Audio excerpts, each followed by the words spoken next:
$25 tunai. Saya terima nikah dan kawinnya Luna Maya. Mohon maaf ya, ini antara ijab dan kabulnya ini terlalu lama pemisahnya ya.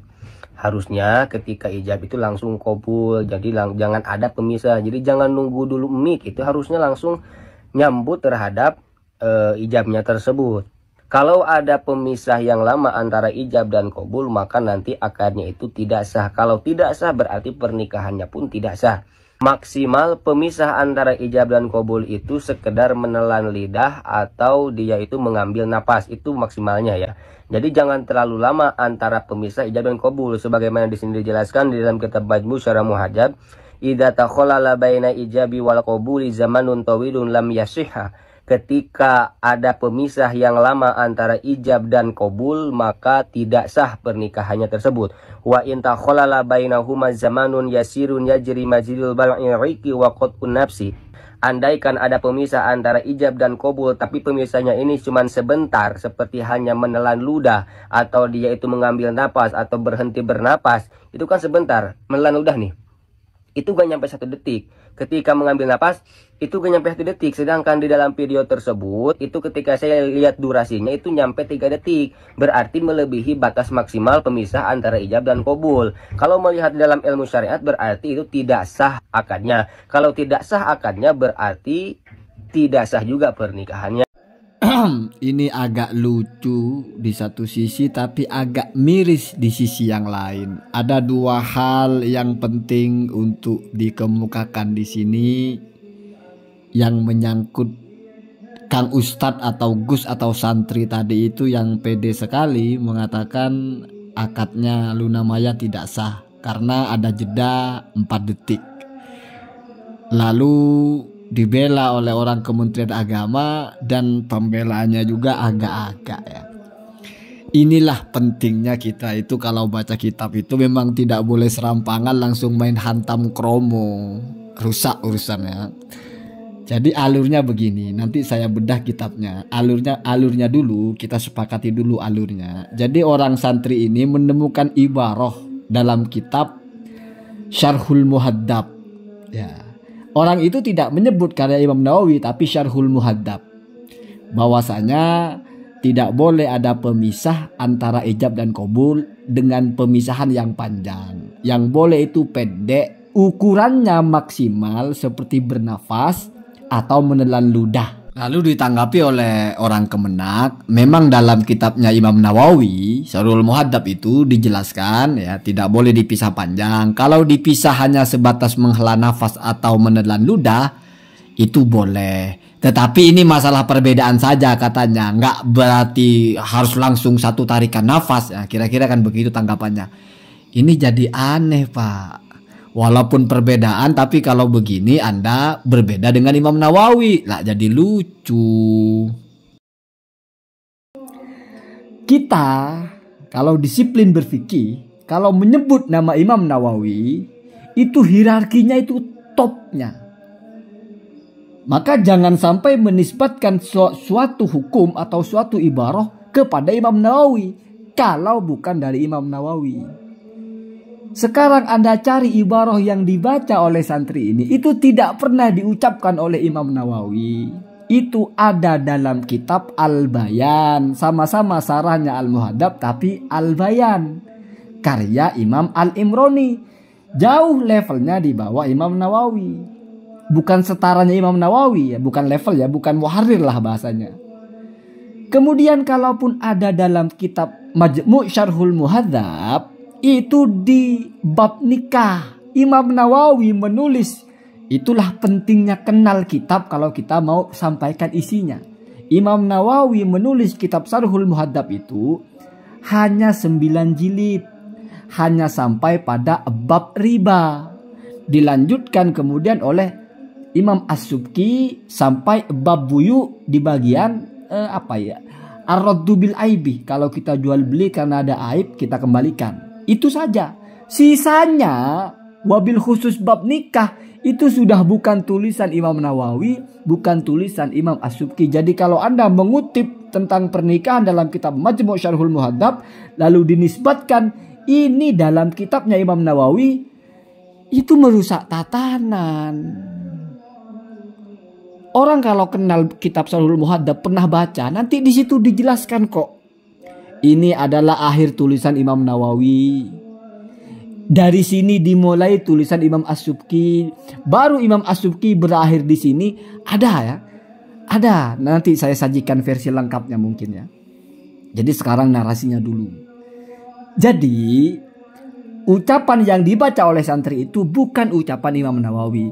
Ucapan Imam Nawawi tidak pernah bicara batasannya itu menelan ludah atau bernafas. Enggak.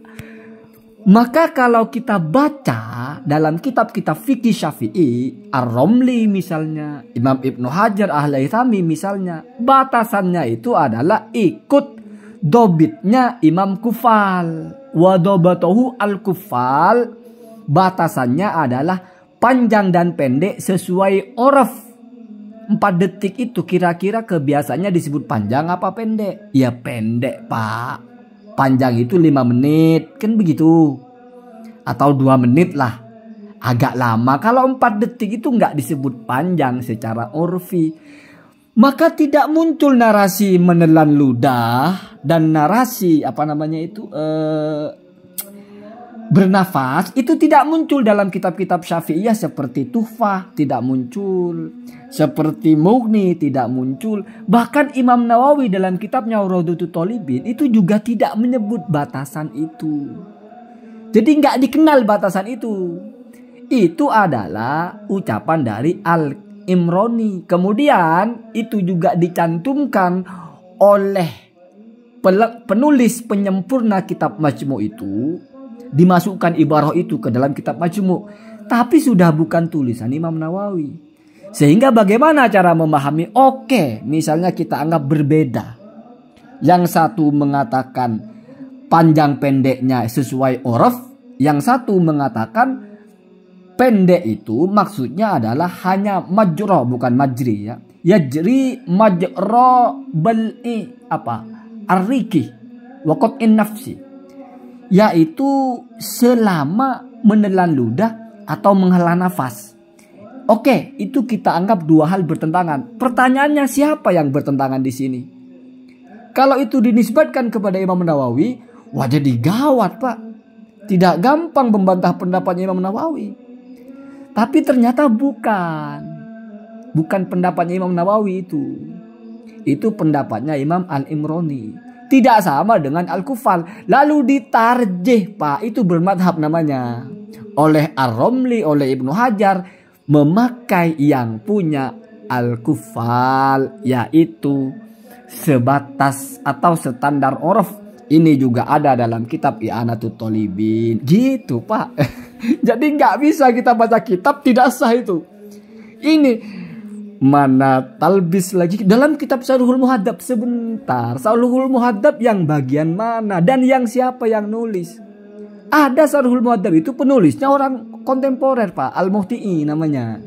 Nanti kalau saya bacakan Al-Muhti'i sanadnya kepada Imam Nawawi, kamu kaget lagi Ba'alawi semua di situ. Tapi sudahlah nggak masalah itu ya. Jangan bicara ke situ ya. Jadi intinya begini intinya. Ya, saya nanti kapan-kapan saya bacakan kitabnya ya. Ini singkat saja. Intinya batasan disebut lama sehingga menjadi cacat atau menjadi akadnya tidak sah adalah secara urfi. Apa itu lama?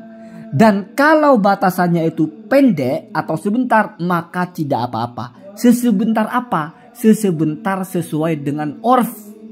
1 detik, 2 detik, 3 detik itu kita masih sebut sebentar. Makanya tidak ada masalah. Begitu.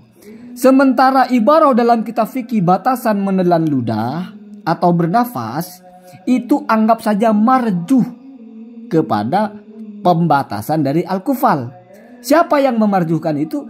Iya, Imam Ibnu Hajar sebagai muharrir mutakhirin, sebagai yang paling otoritatif di kalangan mutakhirin madhab Syafi'i. Gitu pak kalau berfikih Syafi'i itu. Jadi jangan sampai nanti ucapan Imam Ibnu Hajar Al-Haythami diadu-adu dengan Al-Imrani. Nggak ngerti fikih namanya. Ucapan Al-Imrani diadu dengan Imam Nawawi. Nggak gitu caranya ya.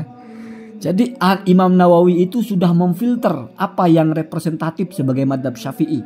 Kemudian ke bawah disaring lagi menjadi paling muktamad adalah Ibnu Hajar, paling muktamad adalah Ar-Romli. Nah, dalam ini Ar-Romli dan Ibnu Hajar sama-sama memakai dobitnya atau memakai ukurannya Al-Qafal.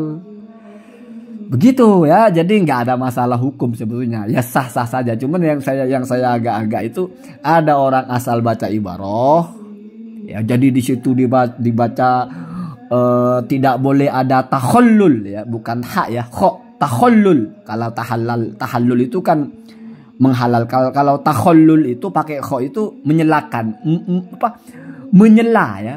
Jadi menyela antara ijab dan qabul tidak boleh dipisah dengan waktu yang lama, boleh dipisah dengan waktu yang sedikit, yaitu yajri, di mana pemisah itu yajri majra bal'i arriqi ya, bal'i apa-apa gitu ya, wa qat'in nafsi ya.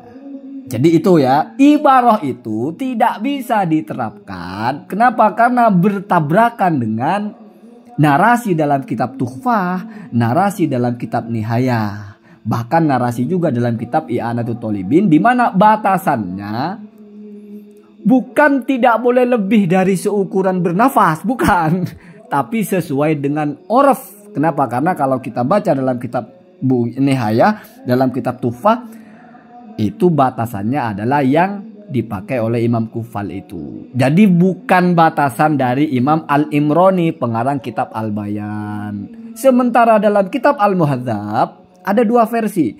Kalau yang single, yang tahqiq, yang pelengkapnya ditulis oleh satu orang, yaitu Syekh Najib Al-Muhti'i, itu tidak ada ibarah itu. Tapi ada yang ditulis oleh hampir 10 orang atau lebih, itu pelengkapnya itu ya. Itu baru masuk ibarah itu. Dan itu tidak berasal dari Imam Nawawi. Itu berasal dari Imam Al-Imrani. Sebelum Imam Nawawi ya, abad ke-6 wafatnya, 500 berapa, Imam Nawawi kan abad ke-7. Jadi walaupun sama-sama Syarhul Muhadzab, orang kalau kenal madhab Syafi'i, dia tahu apa posisi kitab Syarhul Muhadzab Imam Nawawi itu. Imam Nawawi itu punya banyak kitab. Hierarki tertinggi nomor 2 adalah Syarhul Muhadzab. Tapi nggak lalu semua yang ada di kitab Syarhul Muhadzab itu ucapan Imam Nawawi. Kenapa? Karena Imam Nawawi itu nulisnya cuma sampai bab riba. Sisanya bukan Imam Nawawi. Gitu. Nah, ini Menteri Agama, Menteri Agama lagi ini. Penghulu dari Kemenang ini juga ya, mbok ya hati-hati diperiksa dulu bener nggak itu Syarhul Muhadzab. Di bagian mananya Syarhul Muhadzab, jangan seperti orang awam asal Syarhul Muhadzab Imam Nawawi, oh berarti ucapan Imam Nawawi. Imam Nawawi mengucapkan dalam Syarhul Muhadzab, sebentar Pak, bab apa itu? Bab nikah. Sejak kapan Imam Nawawi nulis bab nikah dalam Syarhul Muhadzab? Kan nggak jadi lucu ya, itu bagian lucunya ya. Yang pertama miris, yang kedua lucu. Sudah lengkap ya, tunai ya. Allahumma dina ada sabi.